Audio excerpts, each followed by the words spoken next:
Olá para você que acompanha o USCS Consciência, um programa que busca profissionalizar o campo da divulgação científica e dar visibilidade a projetos desenvolvidos na Universidade Municipal de São Caetano do Sul.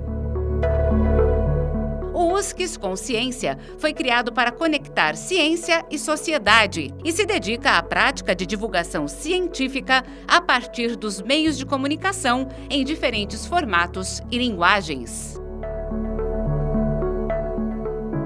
Eu sou Arquimedes Pessoni, professor e jornalista, e no programa de hoje você conhecerá um pouco mais do trabalho Autodeterminação Informativa na Lei Geral de Proteção de Dados. Conosco, a sua autora, a mestre em comunicação pela USCS, Isabel Adriana Cisterna.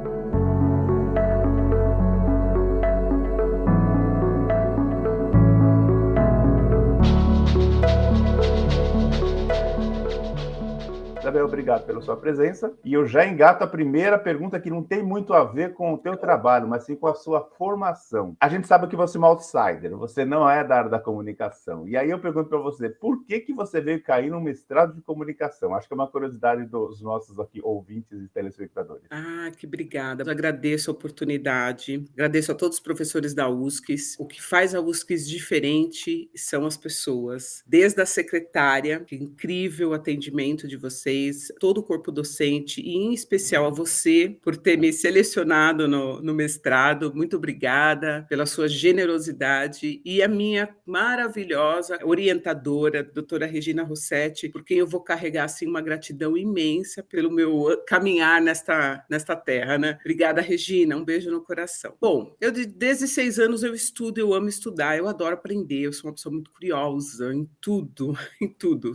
Tudo que eu quero saber eu vou no Google, eu amo essa era do Google, amo. Além da facilidade de você não ter que ir à biblioteca, é incrível. E a minha formação, eu tenho 4 graduações, eu tenho Ciências Contábeis, depois eu fiz Direito, depois eu fiz Matemática e agora a minha última formação foi a de Gestão Pública. Então eu sempre gostei de estudar. Eu fiz várias pós-graduações, Direito Público, Direito Tributário, Direito Empresarial, em Educação eu fiz pós-graduação também. E a coisa começou a se estreitar, né? Então você se pergunta, poxa, por que não? Por que não partir para uma pesquisa, já que você gosta tanto? E aí foi onde eu já tinha iniciado o mestrado, né, anteriormente, numa outra instituição, não consegui concluir por fatores múltiplos, né? Então decidi voltar para o mestrado. Percebi que a empresa a qual eu trabalho hoje, né, nas 2 empresas às quais eu trabalho hoje, elas dariam um incentivo no sentido de horário. E eu falei, poxa, eu acho que esse é o caminho. Chega de pós, vamos pro estrito senso, né? E cá tô eu. E por que a comunicação, né? Eu sempre fui muito falante. Me perdoe os comunicadores se eu sei que a comunicação não se resume só a falar, mas é uma das vertentes, né? Eu sempre fui muito falante, até por isso fui ser professora. Então eu pensei no seguinte, eu falei, poxa, eu sou formada em Direito, né? Eu sou professora. Eu acho que o mestrado em comunicação ele vai conseguir conciliar essas 2 áreas, né? Porque o direito, ele é algo que tem que ser informado e ser professor também, né, ensinar, você lida muito com a comunicação. Então eu falei, eu acho que vai ser um campo de descobertas para mim.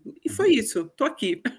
Agora, a escolha do tema, óbvio que teve a ver com o timing correto, né? Foi quando se discutiu bastante sobre a Lei Geral de Proteção de Dados, mas como o nosso público é leigo, eu queria que você desse uma palhinha sobre o que é essa lei, o que ela versa. Tá, bom, essa Lei Geral de Proteção de Dados, em verdade, né, que me perdoe as opiniões em contrária, ela veio, na verdade, para colocar o Brasil, posicionar o Brasil economicamente, porque nós temos a Organização do Comércio, até escrevi, a OCDE, que é um organismo internacional de desenvolvimento do comércio. E para que você faça parte deste rol, né, de participantes, você tem que ter uma Lei Geral de Proteção de Dados aprovada dentro do território nacional. Essa é uma das vertentes, obviamente. Obviamente também a escalada da tecnologia, né? Facebook, coleta de dados indiscriminada, no sentido de que antigamente a gente fornecia lá um RG, um CPF, um endereço, máximo para, né, para você colocar numa mala direta. Mas chegou a um ponto de que estavam coletando qualquer tipo de questão pessoal que pudesse fornecer alguma informação, por exemplo, para vendas, para marketing, né? Então, a todo momento, as pessoas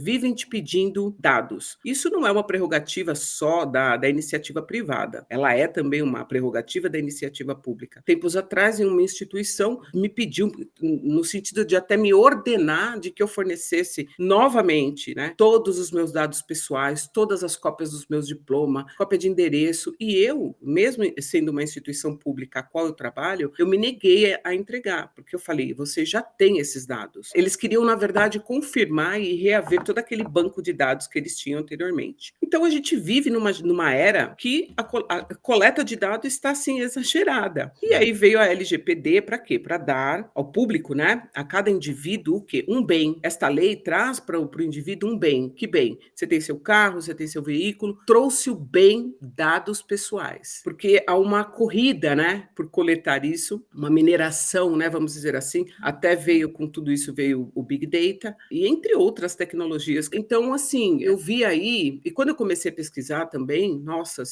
abriu um leque de coisas na minha vida que foi muito difícil delimitar a pesquisa. Sim, foi muito difícil, porque você começou a ver a área da tecnologia, a área do direito, a área da cidadania, a área da cultura, né? Porque você vai, o cidadão, ele tem que mudar a sua cultura para poder receber esse bem que o Estado está dando para ele. Então, passa a ser responsabilidade de cada pessoa cuidar de seus dados pessoais. Só que eu observo também que o público, ele tem essa deficiência educacional de como fazer esse processo, né? A gente aprende a mexer no Google instintivamente, aprende a mexer no Facebook instintivamente. Nós não temos essa cultura, né, de ensinar as pessoas a fazerem isso. E eu quero deixar esse alerta, né, às pessoas, para que elas cuidem do... Antes jogava as correspondências no lixo, hoje não, hoje eu tiro meu endereço, hoje eu tiro meu nome, porque existem aí essa coleta exacerbada em relação aos dados. E esse tema da minha pesquisa, ele está previsto no artigo 2 da lei, né? Foi uma lei bastante polêmica, ela só entrou efetivamente em vigência em agosto de 2020, né? Muito atual. Muito pertinho aí, né? E ela é muito rica em detalhes, né? Agora, eu vi lá que, relendo, né, a sua dissertação, você colocou que o objetivo da pesquisa era identificar e analisar os aspectos comunicacionais dos tratamentos de dados pessoais em relação ao direito à autodeterminação informativa, tendo como esteio a lei de proteção de dados pessoais, né? O tema, ok, aí você falou que é difícil, foi o recorte. Como é que você fez o recorte dos aspectos comunicacionais? Que aspectos você levantou para analisar? Ah, bacana. Que pergunta difícil, hein? Mas ela foi respondida. Não, pelo menos na dissertação estava, eu só não vou dar spoiler aqui. Então, no primeiro passo, né, a gente tentou fazer a combinação, a coadunação da linha de pesquisa da universidade, né, que é inovação, comunicação de interesse público. Então, a gente, olhando a lei, porque a lei ela tem várias vertentes, ela tem a vertente do DPO, ela tem a vertente do tratador, ela tem a vertente do operador, da empresa que vai ter que implantar. Mas o nosso recorte primeiro, como é dados pessoais, a gente teve que já se voltar para a pessoa, né? Então, o que dentro desta lei a gente extraiu dela de mais comunicacional, né? Quais os aspectos comunicacionais?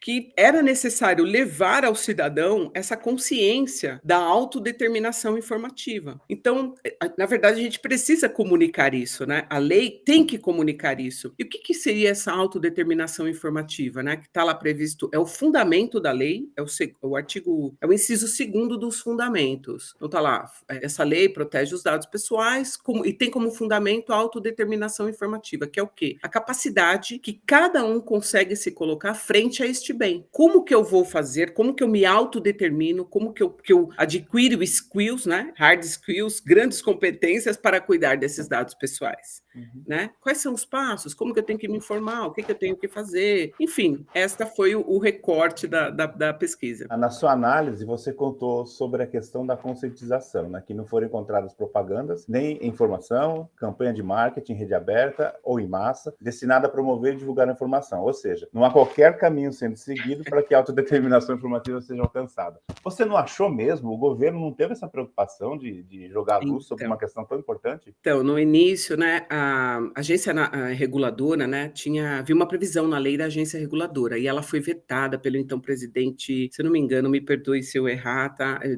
Dr. Michel Temer. Ele, acho que por conta do orçamento, né, para reduzir despesa, ele não permitiu que a agência reguladora fosse criada na lei. Depois veio uma MP, a 869, que foi convertida em lei, 13.853, se não me falha a memória perfeitamente. Aí ela criou a Agência Nacional de Regulação. Mas isso já foi lá em 2019. A lei é de 2018, lá depois de 2019 que criou. Depois veio a pandemia, suspenderam a vigência da lei em alguns artigos, ou seja, a lei entrou em vigência, vamos colocar aqui no jargão, manca, né? E depois, em agosto de 2020, ela entrou plenamente em vigor. Pesquisando, eu verifiquei que depois daquela questão da Cambridge Analytica, do Facebook, daqueles escândalos, né? Começaram a dar maior atenção a essas questões de mineração de dados, né? Os bancos, as empresas começaram a ficar mais atentos, mas ainda assim, mais a parte privada da coisa, né? Quanto à questão da autodeterminação informativa, que é aquilo que a lei, na verdade, quer proteger, que são as pessoas, eu não percebi uma propaganda massiva ou informativa. A própria internet não veio lá dizendo, olha, cuidado com seus dados. Ao contrário, eu observei que entre a vigência da lei, aquela vacatio legis, né, que eles começaram a coletar massiva, mais ainda, porque do tipo assim, vamos coletar logo antes que a lei entre em vigor, né? Então eu não vi isso. Passou a boiada, como diz alguém. Exato, vamos ver se a boiada passa, né? Então foi assim que a gente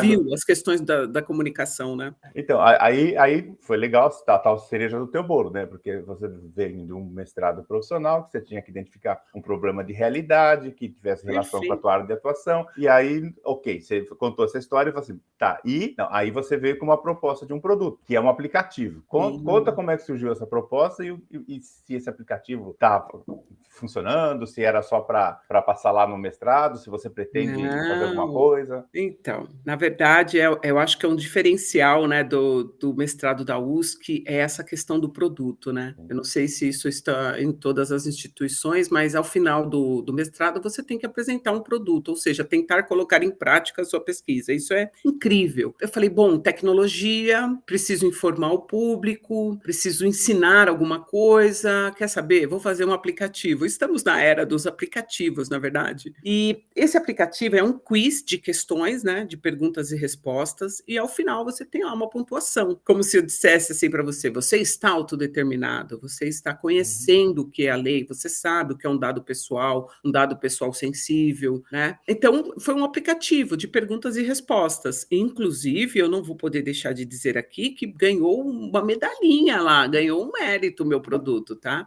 Os professores falaram que os avaliadores da banca, né, me passaram esse elogio e disseram que era algo de vanguarda, gostaram do produto, né? Sim, porque é inovador, né? O mestrado é em inovação, então você inovou, né? Tinha que se adequar à inovação, né? Porque dentro da linha de pesquisa da USC isso é um requisito, né? Então, foi assim, só por curiosidade, quando você construiu o aplicativo, né? Você deve ter mostrado lá um modelo, né? Funcionando e tal. Você chegou a aplicar com um aluno seu? Porque você é da área, né? Você falou que você é professora e tem a ver com o assunto. Você pegou lá uma galerinha e falou, vamos testar aqui o que a professora fez, só para ver? Sim, na verdade, eu fiz esse teste numa plataforma, né? Eu não sou da área, se alguém quiser, né, colocar para rodar o aplicativo, pode ficar à vontade. Está disponível para baixar, inclusive?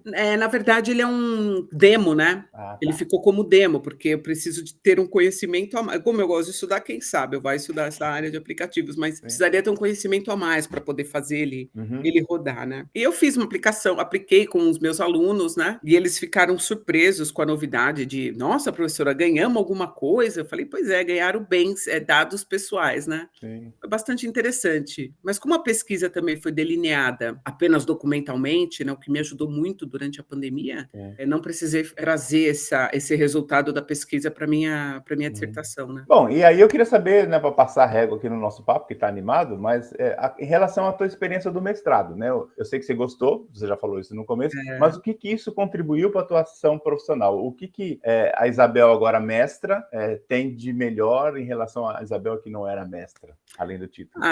Sim. Na verdade, né, a educação é transformadora, né, Arquimedes? Tudo que eu sou hoje, eu devo à educação, né? Eu olho a educação assim como um alicerce de uma vida, né? Acho que não há como vincular o ser humano, não vincular o ser humano à educação. A educação está a favor do ser humano, né? Mudou minha concepção de vida, assim, né? Minha concepção de vida, que eu digo no sentido de aprender mais, buscar mais novidades. Eu passei a me dedicar um pouco mais a esse tema, porque é um tema também incipiente na sociedade, né? Eu me tornei uma pessoa muito mais atenta a essa questão das coletas de dados. Eu aprendi muito, na verdade, a questão da coleta de dados também ela é algo muito antiga, né? Já na guerra, né, na Segunda Guerra Mundial, a questão do Holocausto, a perseguição pelos judeus, o rastreamento, né, da onde os judeus moravam. Então, é algo muito antigo, mas muito de vanguarda também, porque a vida é cíclica, né? Então é isso, eu tenho me dedicado a instruir outras pessoas também. Quando as pessoas vêm falar de dados pessoais, eu já tenho aí uns aspectos, né, de pontuação. Enfim, eu acho que só veio agregar, né? Conhecimento não ocupa espaço no HD. Isso aí. Esse foi o USCS Consciência, programa sobre pesquisas realizadas na Universidade Municipal de São Caetano do Sul. Este episódio teve a apresentação de Arquimedes Pessoni e trabalhos técnicos de Márcio Roberto do Nascimento Filho. O USCS Consciência é uma produção da Coordenadoria de Comunicação e Universidade de São Caetano do Sul e pode ser acessado no canal do YouTube da USCS e nos aplicativos de podcast. Você encontra o USCS Consciência nas redes sociais Facebook e Instagram.